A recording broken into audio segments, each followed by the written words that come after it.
పితా పుత్ర పవిత్ర ఆత్మనామమున ఆమేన్. ప్రియ స్నేహితులారా, మీ అందరికీ దేవుని యొక్క ఆశీస్సులను తెలియజేస్తూ ఈనాడు ఆగస్టు 8వ తారీఖు శుక్రవారం. ఈనాడు తల్లి శ్రీ సభ పునీత డొమినిక్ గుజన్మ గురించి వారి యొక్క పండుగను ధ్యానించడానికి మిమ్మల్ని అందరినీ కూడా ప్రేమతో ఆహ్వానిస్తూ ఉన్నాను.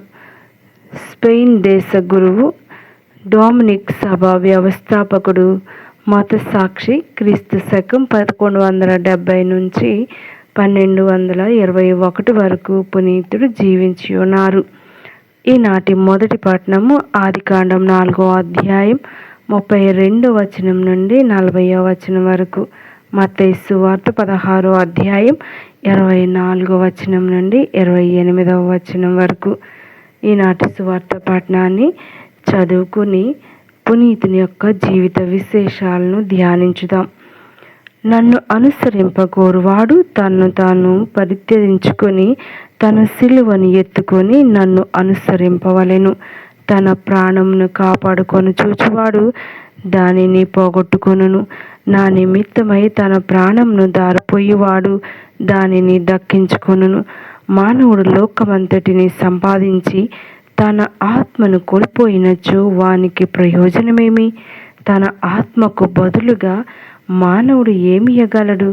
మనుష్య కుమారుడు దూతల సమేతంగా తన తండ్రి మహిమతో వచ్చి ప్రతి ఒక్కనికి వాని క్రియలను బట్టి ప్రతిఫలమును ఇచ్చును. ఇచ్చటనున్న వారిలో కొందరు మనుష్య కుమారుడు తన రాజ్యంతో వచ్చు దృశ్యమును చూచినంత వరకు మరణింపబోరని నిశ్చయముగా చెప్పుచున్నాను అని యేసు శిష్యులతో పలికెను. ఇది ప్రభువు వాక్కు. సర్వేశ్వరునికి వందనములు. ఈనాటి యొక్క గొప్ప పునీతుని గురించి మనం ధ్యానిస్తూ ఉండగా కొన్ని విషయాలను మననం చేసుకుందాం. పునీత డొమినిక్ గుజన్మ గారు స్పెయిన్ దేశంలో కాసిల్ పట్టణంలోని కలర్యోగా గ్రామంలో క్రీస్తు శకం 1170లో జన్మించారు. తండ్రి ఫెలిక్స్ గుజన్, తల్లి పునీత జోన్ ఆఫ్ ఆజా. వీరు గురువుగా పనిచేస్తున్న తమ మేనమామ గారి వద్ద ఉండి విద్యాబుద్ధులు గణించారు. తమ 14వ ఏట వలెన్షియా విశ్వవిద్యాలయంలో చేరి ఉన్నత విద్య అభ్యసించారు. పట్టుదలతో, శ్రద్ధతో తత్వశాస్త్రం, వేదాంత విద్య 10 ఏళ్ళు చదివి పండితుడయ్యారు. సాహిత్యం బాగా వచ్చు. వారు పరిశుద్ధత, దాతృత్వం ప్రాధాన్యతనిచ్చేవారు. అందుకే కాబోలు తమ విలువైన పుస్తకాలు, వస్తువులు తెగనమ్మి ఆ రాబడితో పేదల, అనాథలకు అన్నదాన కార్యక్రమాలు నిర్వహించారు. గురువు కావాలని కోరికతో తత్సంబంధిత శిక్షణ పొంది ఒస్మాన్ నగర బిషప్ డిగోడి అజ్వేదో గారి హస్తాల మీదుగా క్రీస్తు శకం 1199లో గురు పట్టాభిషిక్తులయ్యారు. కఠిన కట్టుబాట్లతో స్థానికంగా నెలకొని ఉన్న పునీత బెనడిక్ట్ సభకు సుపీరియర్గా నియమితులయ్యారు. యూరప్ ఖండంలో క్రైస్తవ మతాన్ని అల్బిజెన్సియన్లు భ్రష్టు పట్టిస్తున్న తరుణంలో శ్రీ సభకు కుడిభుజంగా 13వ శతాబ్దంలో డొమినిక్ సభ ప్రధాన పాత్ర పోషించింది. అపోస్తుల తరహాలో సువార్త ప్రచారం చేశారు. పునీత డొమినిక్ తన శిష్యుల్ని యూరప్ అంతటా పంపిస్తూ మన వాక్య విత్తనాలని జల్లాలి, కూడబెట్టుకోకూడదు అని చివరి సందేశంగా చెప్తూ ఉండేవారు. పునీత డొమినిక్ గారి సభ వారు ఇంగ్లాండ్లో ఆక్స్ఫర్డ్లో అనేక విద్యా సంస్థలు స్థాపించారు. డొమినిక్ గారికి జపమాల భక్తిని విస్తృతం చేశారు. అనేక అద్భుతాలు చేశారు. చనిపోయిన ఒక వ్యక్తిని సజీవంతో కూడా లేపారు. మరి ఈ యొక్క పునీతుని గొప్ప విశేషాల్లో అతి ముఖ్యమైనది ఏమిటి అనగా జపమాల పఠించటం, భక్తిని ప్రకటించటం, విస్తృతి చేయటం. జపమాల చాలా అద్భుత విధంగా ప్రాచుర్యంలోనికి తీసుకురాబడింది. 1234లో డామినిక్ పునీతునిగా ప్రకటించింది శ్రీసభ.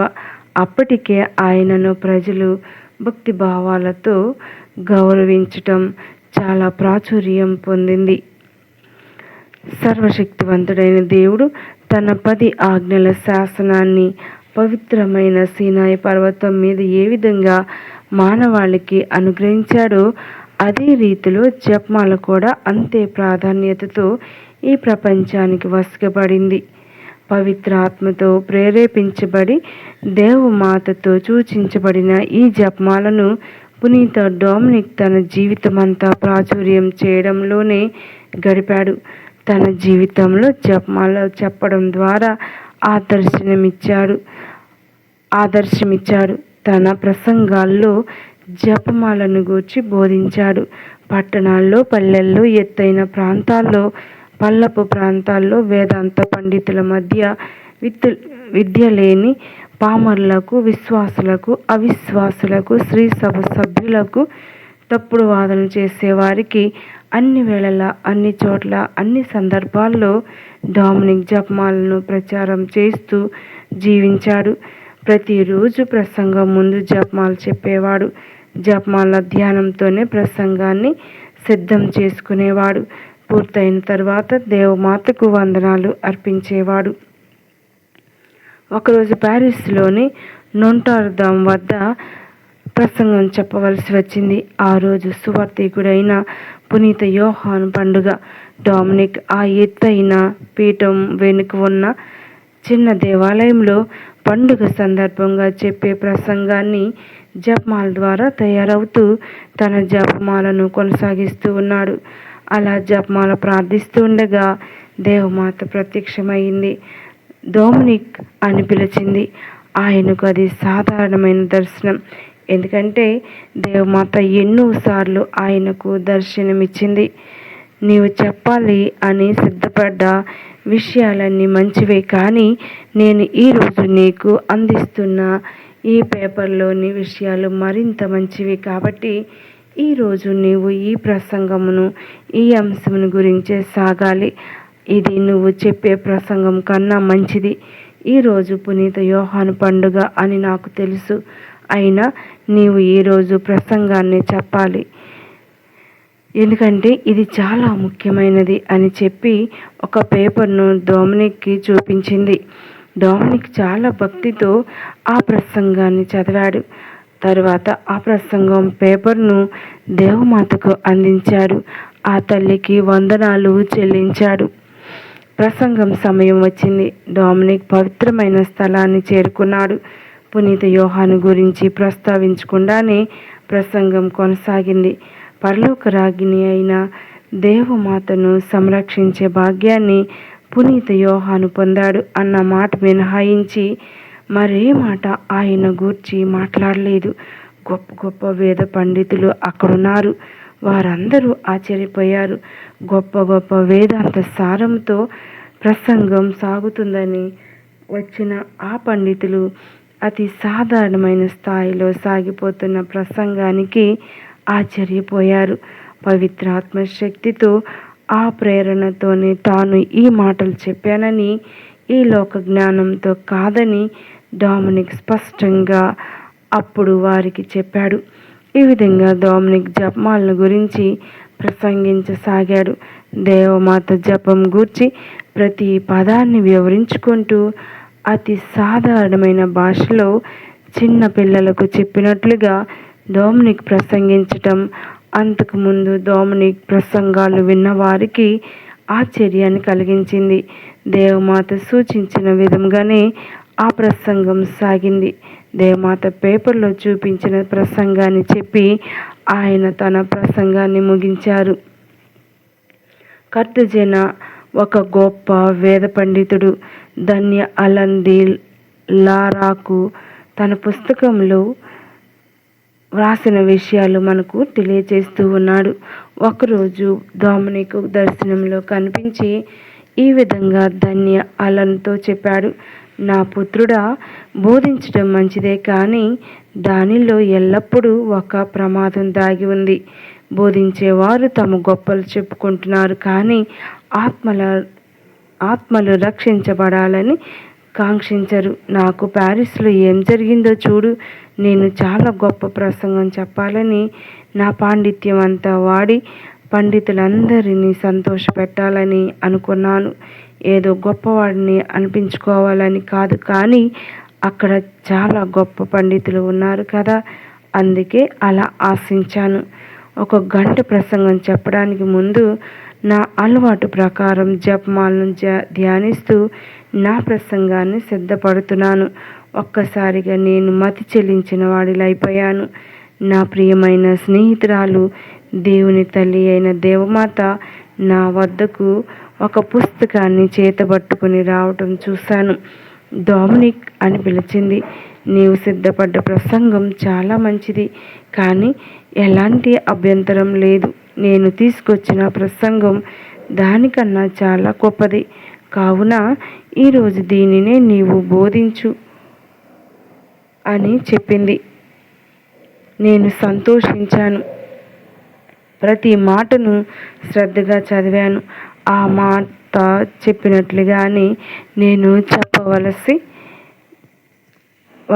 విషయాలు, విలువైన మాటలని నేను ఆ పుస్తకంలో చదివాను. ఆమెకు నా హృదయంలో కృతజ్ఞతలు చెప్పాను. నేను ప్రసంగించే సమయం రాగానే ముందుకు చూశాను. విశ్వవిద్యాలయానికి చెందిన గొప్ప గొప్ప పండితుల్లో ఆ ప్యారిస్ ప్రాంగణం కిక్కిరిసిపోయింది.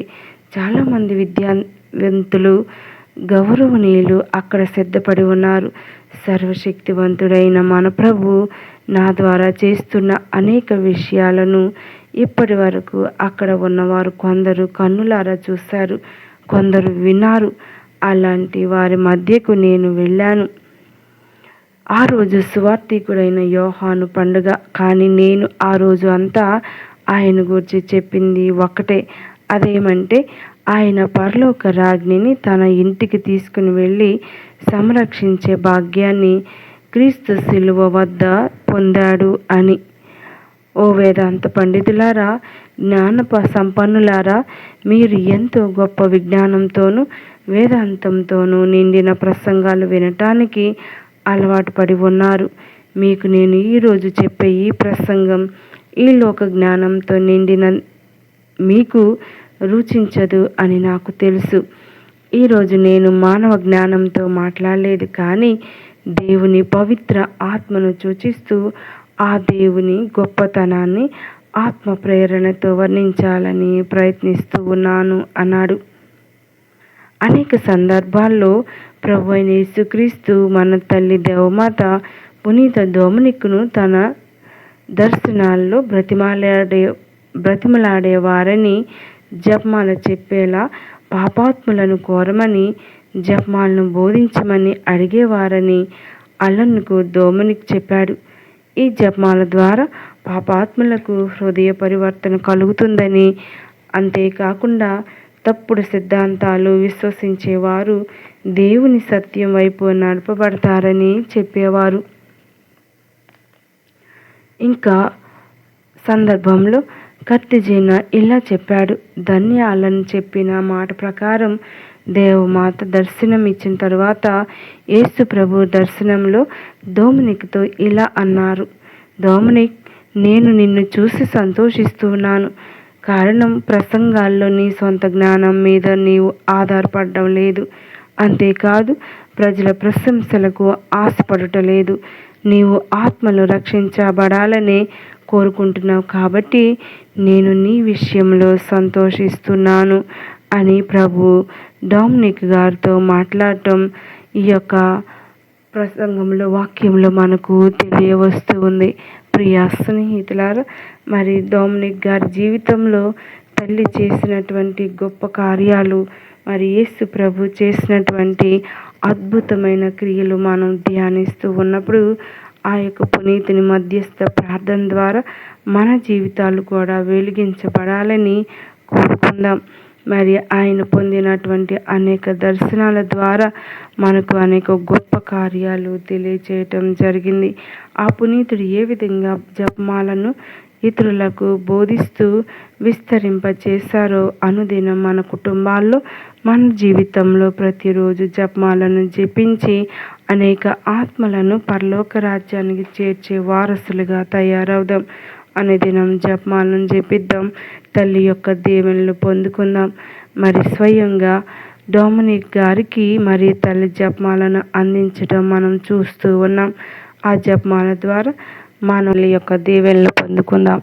అనేక ఆత్మలు రక్షించబడటానికి వారసులు అవుదాం.